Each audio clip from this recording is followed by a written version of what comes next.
존경하는 국민 여러분, 주호영 부의장님 비롯한 선배 동료 의원 여러분, 김민석 국무총리를 비롯한 국무위원 여러분, 더불어민주당 의정부시 앞 박지혜 의원입니다.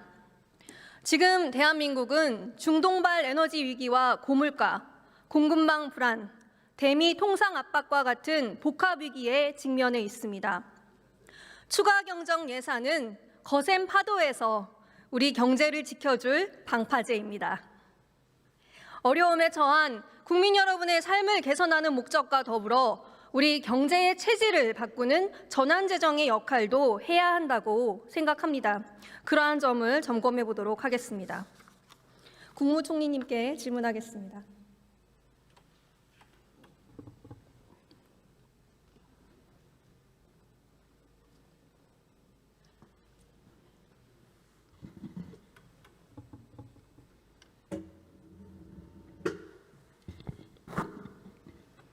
네, 총리님 고생 많으십니다. 아닙니다. 오늘 질의 중에도 잠깐 이 데이터가 나왔던 것 같은데요. 2026년 3월 말에, 올해 3월 말에 OECD가 중간 경제 전망을 내놓으면서 세계 경제 성장률 전망치는 기존을 유지했지만 우리 한국의 GDP 성장률은 2.1%에서 1.7%로 0.4%포인트나 하향 조정했습니다. 그 원인이 뭐라고 생각하십니까? 사실 새 정부 들어서 성장률이나 잠재 성장률 전망을 다른 나라보다 오히려 더 많이 올렸습니다. 그렇죠. 네. 이번에는 성장률은 떨어뜨리고 물가 올리는 건 더 또 나쁜 쪽으로 많이 했습니다. 결국 우리가 에너지 수입 구조에 훨씬 의존적이라는 그것 때문에 그런 것 같습니다. 맞습니다. 이런 상황에 훨씬 취약한 거죠. 네, 대외 위기가 발생한 가운데 우리나라의 중동에 대한 에너지 수입 의존도가 컸기 때문이라고 보는데요. 총리님, 방금 오후에 저희가 질의하는 동안에 뉴스가 나와서 잘 못 보셨을 수도 있을 것 같은데요. 미국과 이란이 휴전 후 종전 2단계 중재안을 거의 의견이 수렴되었다, 이런 보도가 나온 것 같습니다. 그 진위도 확인을 해보고 저희가 주시를 해야 될 것 같은데요.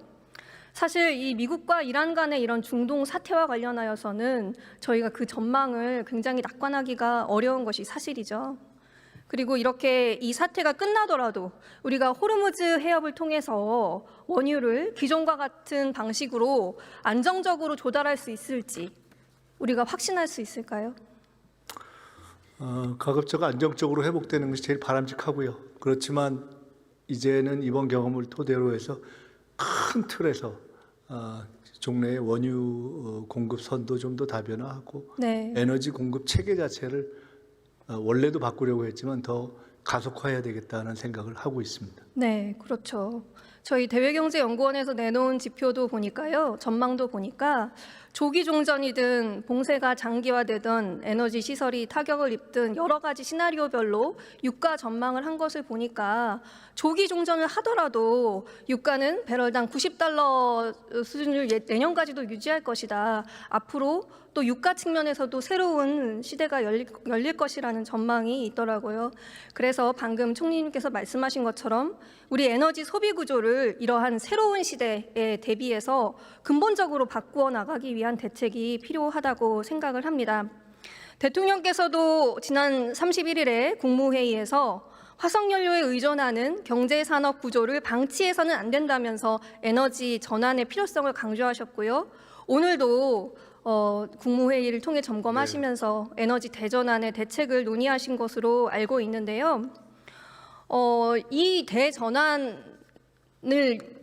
가져온 그런 대외 경제 요인들이 좀 원망스럽긴 하지만 또 이런 위기를 우리가 기회로 바꾸어 나가야 하지 않겠습니까? 그렇습니다. 예. 네.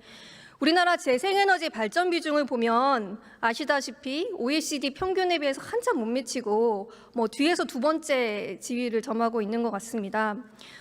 그렇지만 이렇게 그 OECD 국가들이 에너지 수급 구조에 있어서 재생에너지 발전 비중을 높일 수 있었던 것은 1970년대 오일 쇼크를 계기로 해서 탈화석 연료 그리고 에너지 전환에 나선 것이 비로소 오늘날의 성과로 나타난 것이다. 이런 평가가 많습니다.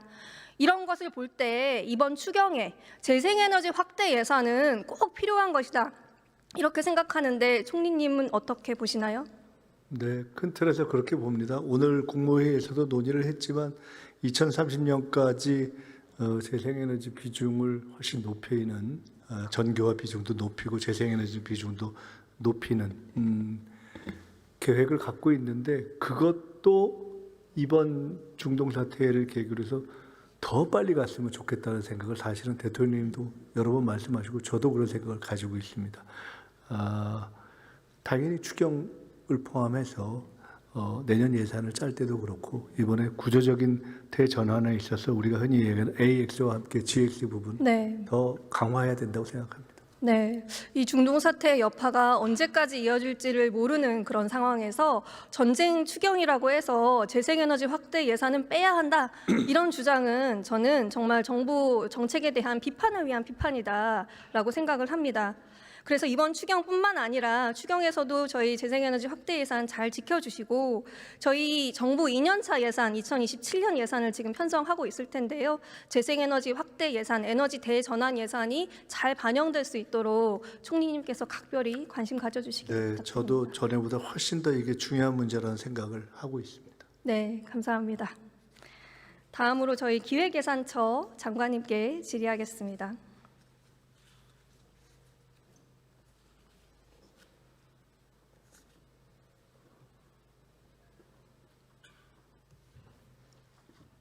네, 장관님 네, 임명을 축하드립니다. 네, 고맙습니다. 네, 저희 에너지 위기에 대해서 구조적인 해법이 필요하다. 그리고 재생에너지 중심으로 에너지 대전환을 해야 한다. 그래서 이번 추경에 재생에너지 확대 예산이 꼭 포함되어야 한다. 장관님께서도 모두 동의하시죠? 예, 그렇습니다. 뭐 재생에너지 중심의 에너지 전환은 해도 되고 그만 안 해도 그만인 것이 결코 아니고요. 또 하더라도 더 속도 있게 해야 되는 것이 이 경제 안보 그리고 글로벌 이 탄소 감축과 관련된 이행에 대 있어서 매우 중요한 잣대가 될 것입니다. 전폭적으로 저도 그게 동의하고 또 지원할 것입니다. 네. 그런데 저희 이 추경에서 26조 2천억 원인데요. 그중에 재생에너지 확대 예산은 얼마나 되는지 알고 계시나요? 한 4,730억 정도를 저희가 이제 잡은 걸로 알고 있습니다. 아, 그러세요? 네. 저는 훨씬 범위를 좁게 본 것 같은데요. 재생에너지 금융지원사업 2,200억, 보급지원사업 623억, 전기자동차 보급사업 90억 등등을 합치면 저는 2,900억 정도 되지 않나 이렇게 생각을 하는데요. 전체 추경의 약 1% 정도에 불과합니다. 저도 관련된 자료를 갖고 있는데요. 네. 재생에너지 부분이 3,537억입니다. 아, 그렇군요. 관련된 여러 가지 금융지원 등이 좀 있고요. 또 대학의 시설 관련된 부분도 있습니다. 또 탄소 중립 부분이 1,193억으로 되어 있습니다. 여기는 네, 그래서 내용되어 있고 지금 말씀하신 것을 제가 그래서 곰곰이 좀 제가 한번 따져봤습니다. 전체 추경 26.2조만 을 보시면 안 되고요. 그 중에서 지방으로 법에 의해서 자동으로 의무적으로 이제 이렇게 이전되는 것이 한 9.5조 정도 됩니다. 거기에 등등등 포함하면 지방으로 가는 게 총 9.7조거든요. 거기에 지금 석유 최고 가격제라든가 또 고유가 피해 지원금 같은 것을 빼고 나면 실제 한 5.3조, 5조 3천억 정도 되거든요. 그러니까 5조 3천억 중에서 4,735이기 때문에 제가 보건대 한 9%가량 됩니다. 그러니까 결코 적은 뭐 총액으로 보면 적다고 의원님께서는 보시겠지만은 네. 이 추경 규모에 대비하면은 결코 적은 것은 아니다. 다만 총리께서도 좀 전에 말씀 주신 것처럼 오늘 대통령께서 좀 더 속도 있게 성과를 내야 한다는 말씀을 주셨거든요.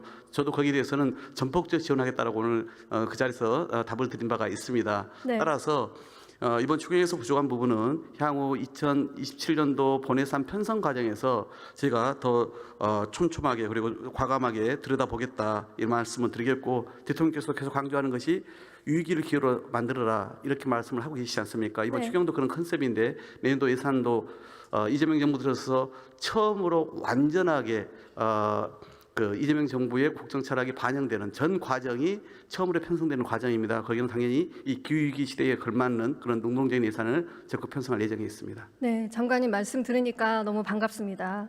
어쨌든 저희 이제 재생에너지 전환의 속도를 말씀드리는 그런 입장에서는 조금 더 공격적인 예산이 또 빠르게 또 편성이 되면 좋지 않을까 하는 생각인데요.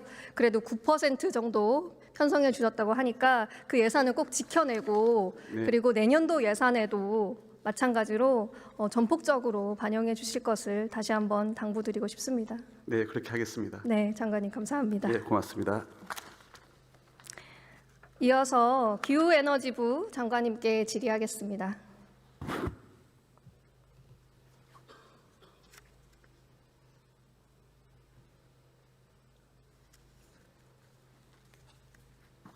네, 장관님 연일 고생이 많으십니다. 네, 국민의힘이 이번 추경을 두고 중국 기업만 배불린다면서 비판을 하고 있습니다. 장관님, 이번 재생에너지 지원이 중국만 배불리는 지원입니까? 네, 재생에너지 분야 중에 특히 태양광을 아마 염두에 두고 그 얘기를 하는 것 같은데요. 사실 좀 아쉽습니다. 지난 정부 때 재생에너지의 제자도 꺼내지 못하게 하는 바람에 국내 태양광 산업이 그래도 유일하게 중국에 맞서서 전 세계에서 두 번째로 경쟁력이 있었는데 그 경쟁력이 많이 약화된 거는 사실입니다. 그런데 만약에 한국마저 태양광 산업을 살리지 못하면 전 세계 시장을 중국이 독식하게 됩니다. 그렇게 되면 그 이후에 원숭이 꽃신처럼 어떤 일이 벌어질지 모르기 때문에 어려움이 있더라도 한국의 태양광 산업을 반드시 살려내야 된다는 각오로 태양광 분야의 가급적 국내 생산 기반을 다시 넓힐 수 있도록 노력하겠습니다. 네, 맞습니다. 저도 그러한 비판을 보면서 굉장히 뼈아프게 생각을 했는데요. 아마도 그 중국을 배불린다는 주장은 셀 시장을 보고 하는 주장인 것 같습니다. 실제로 국내 시장에서 중국산 셀의 점유율이 2023년부터 급격히 오르기 시작해서 2025년에는 무려 96%까지 올라갔습니다. 태양광 셀이 태양광 그 패널을 구성하는 가장 기본적인 단위잖아요. 네. 아마도 모듈 전체 원가에는 약 50% 정도 차지하는 것으로 알고 있는데요. 이렇게 우리 태양광셀 분야에서 중국 점유율이 높아진 것은 윤석열 정부에서 저 그래프에서 극명하게 보여주는 거 아닙니까? 광범위한 조사, 감사를 통해서 태양광 산업을 옥죄고 또 보급 사업 물량도 줄이고 하다 보니까 국내 기업들이 우선 보조금을 주는 해외에 많이 진출하면서 국내 공급 물량이 줄어든 것이 영향을 미친 거 아닙니까? 그런 측면이 큽니다. 네, 전 세계가 재생에너지 보급 확대에 매진하던 지난 5년 사이에 한국에서는 1,100명의 종사자가 오히려 재생에너지 산업을 떠났고 매출액은 2022년에 16조 원 정점을 찍은 다음에 계속 하락하고 있습니다. 투자액도 역시 그러다 보니까 고점을 기록한 다음에 다시 하락세로 접어들었고요. 그 이면에는 사실 정부 마중물의 역할을 한 정부 보급 예산이 대폭 줄어든 것이 영향이 있는 것 같습니다. 2022년에서 2025년 사이에 신재생에너지 금융지원 예산 약 2,500억 원 줄어들었고요. 보급 지원 예산도 1,650억 원이나 감액됐습니다. 도대체 국내 태양광 산업 생태계를 이 지경으로 망쳐놓은 것이 바로 윤석열 정부 아닙니까? 그런데 이제 와서 중국산 비중이 높으니까 이젠 중국산 비중이 너무 높아졌으니까 이 분야에는 예산 지원을 해서는 안 된다. 이런 주장은 정말 적반하장이다. 저는 그렇게 생각을 합니다.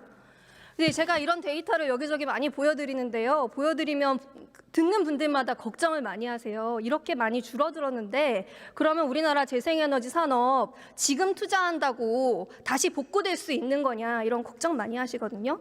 장관님, 우리 무너진 재생에너지 산업 생태계 과연 복원할 수 있습니까? 정부는 어떻게 준비하고 있습니까? 어려움이 큰 건 사실입니다.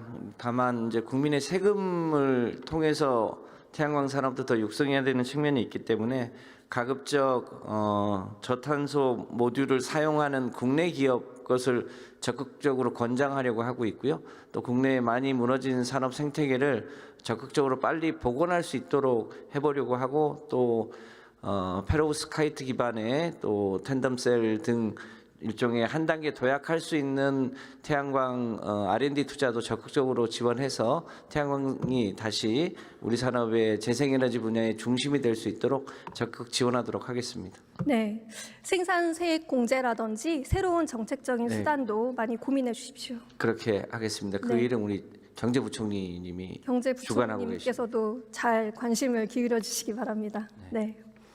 그리고 한 가지 더 이제 구조적인 전환이 필요한 부분에 대해서 짚어보려고 하는데요. 이 원유 수급이라는 게 플라스틱 제품의 수급과도 굉장히 관련이 있다. 오늘 계속 질의응답이 이루어졌는데요. 그러다 보니까 종량제 봉투 부족을 시민들께서 걱정하시고 실제로 일부 지자체에서는 구매 제한 정책도 시행을 했습니다. 장관님, 종량제 봉투 수급 정말 걱정해야 되는 상황입니까? 네, 종량제 봉투와 관련해서는 일시적으로 품귀 현상이 있었던 건 사실입니다만 대통령이 여러 차례 절대로 가격 인상은 없다. 그리고 아주 최악의 경우에는 일반 봉투도 허용하겠다고 말씀하신 직후부터는 우리 국민들도 대체로 이제 안심하시고 더 이상 뭐 사재기와 같은 일은 없는 것 같습니다. 그래서 많이 안정화되고 있는 거로 알고 있습니다. 네, 더 이상 그 분야는 걱정하지 않아도 될 것 같은데요. 그런데 저희 이 나프타의 조달이 어렵다 보니까 사실 이러한 걱정까지 저희가 하게 된 것 같은데요. 이 플라스틱 원료 수급에 있어서도 구조적인 개선 조치가 필요하지 않은가 저는 그렇게 생각을 합니다. 우리 정부가 올해 페트병에 대해서 재생원료 사용 의무화 제도를 1월에 도입한 것으로 알고 있는데요. 네. 해외에서는 사실 페트병뿐만 아니라 자동차, 가전, 포장재 등 여러 제품군에 재생원료 사용 의무화 제도를 도입하고 있습니다. 우리 정부도 우리 원유에 너무나 원료를 의존하는 그런 체계에서 벗어나기 위해서 이런 재생원료 수급을 확대하고 그 관련된 그 산업을 육성하고 이런 조치가 필요하지 않겠습니까? 네, 의원님 말씀에 전적으로 동의하고요. 우리도 이제 처음으로 PET 분야, 페트병의 재생 사용 비율을 10%까지 했는데 2030년까지 30%로 올릴 예정이고 그 외에 다른 원료들도 재생 원료 사용을 높여 나갈 수 있도록 할 예정입니다. 특히 종량제 봉투 같은 경우도 재생 사용을 할 수 있도록 그 기기를 교체하는데 정부가 예산을 집중적으로 지원할 예정으로 있고요. 가급적이면 플라스틱 사용을 줄이는 것을 기본으로 하되 한번 사용된 것은 다시 재사용할 수 있도록 재활용할 수 있도록 하는 이 플라스틱 분야에서도 재활용률을 적극 높일 수 있도록 노력하겠습니다. 네, 재생원료 사용 의무화 제도를 포함해서 네. 관련한 정책적인 대안을 고민해 주실 것을 부탁드립니다. 네, 그렇게 하겠습니다. 감사합니다. 금융위원장님 질의 드리겠습니다.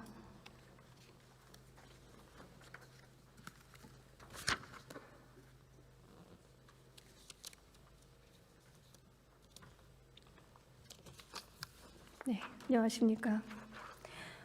위원장님, 지금까지 오늘 우리가 우리 사회의 구조적 전환, 산업의 구조적 전환에 대해서 논의를 했습니다. 투자자들은 우리 기업들이 이러한 위기에 잘 준비되어 있는지 궁금해하실 것 같습니다. 현행 기업 공시제도로 그러한 투자자들의 정보 수요를 잘 충족할 수 있습니까? 네, 그래서 저희들이 그 ESG 공시제도를 이제 제도한다고 발표를 했습니다. 그 제도 로드맵 초안에 대해서 의견 수렴이 3월 말까지 진행이 됐잖아요. 네. 그 반응이 어떤 것 같으신가요? 네, 뭐 이건 전통적으로 산업에서 보시는 분들과 환경에서 보시는 분들 간의 시각차가 있어서 한쪽에서는 좀 신중하게 방향은 다들 동의하시는데 속도를 좀 준비된 후에 가자는 신중론이 있고 또 이번 기회에 좀 확실하게 하자는 적극론들이 있어서 그런 양쪽의 측면들이 다 그렇게 의견이 표출되고 있습니다. 저는 사실 이게 환경 측면이라고 말씀을 하셨는데요. 오늘 오후에도 국민연금이 이 로드맵 초안에 대한 다른 의견을 냈다는 것이 언론 보도로 공개된 바가 있습니다. 보셨나요, 혹시? 네, 제가 이게 들은 것 같습니다. 네. 이 도입 시기도 너무 늦고 대상도 너무 좁아서 국민연금이 장기 투자자로서 기업 가치 제고, 기금의 지속 가능성을 고려한 투자 의사결정에 필요한 정보가 너무 부족하다라고 합니다. 우리 금융위의 ESG 공시 초안 글로벌 기준에 비해서는 상당히 떨어졌다는 평가가 있는데요. 위원장,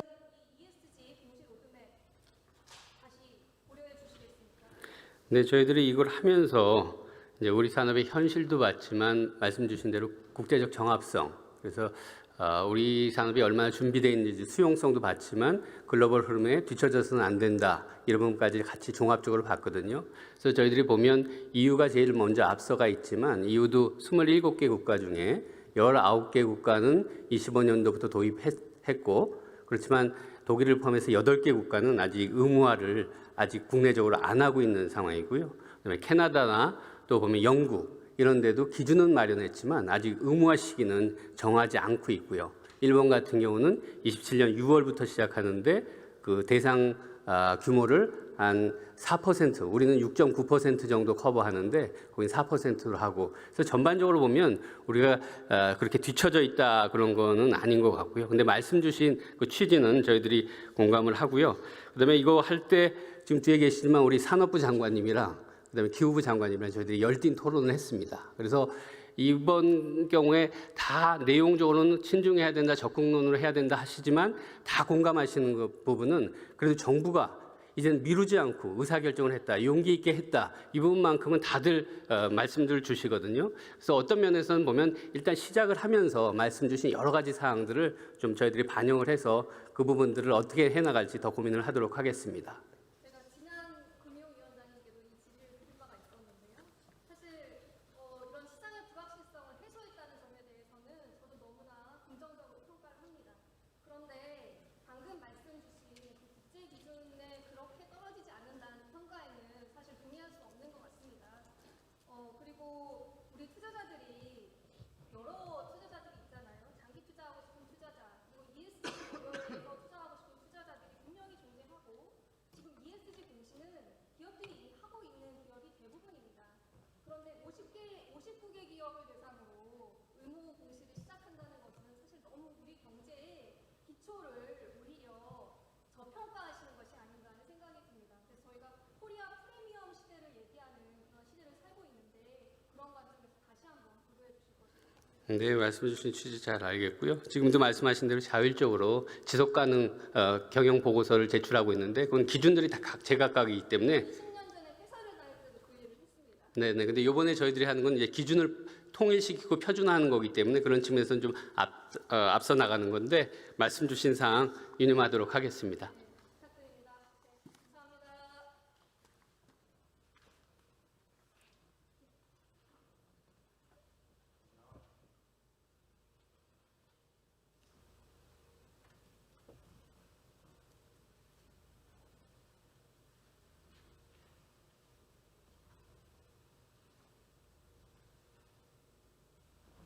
네, 감사합니다. 예, 박지혜 의원 수고하셨습니다. 이상으로 경제에 관한 질문을 종결할 것을 선포합니다. 오늘 회의는 이것으로서 마치겠습니다. 사내를 선포합니다.